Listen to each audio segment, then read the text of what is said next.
Политиката повторно го ишера Штип на реновираните фасади во центарот на градот утринава осамнаа графити.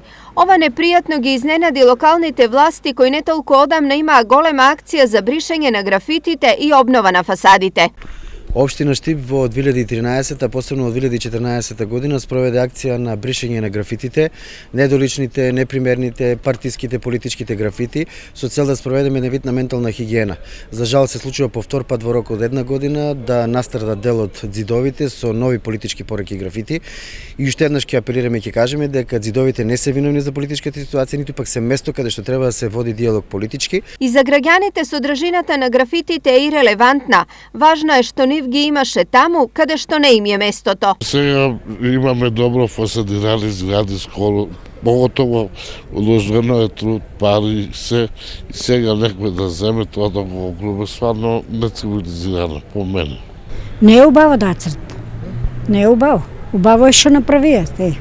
Одновија го тука центарот баш, ама не е убаво деците што прават така. Тоа е за осуда, да. Тоа младината се работи, не го работи некој повозрасен човек. Нема воспитање на прво место. Не е убаво да се пишува под зидовето, без разлика дека да е. Има места кај што е одредено, да. Мислам дека има, не? Али дека што местото не е одредено, не би требало да се пишува. Додека општината и граѓаните реагираа на чинот, политичките партии не останаа рамнодушни на содржината. Од пораките јасно може да се констатира кој е авторот на овој вандалски чин.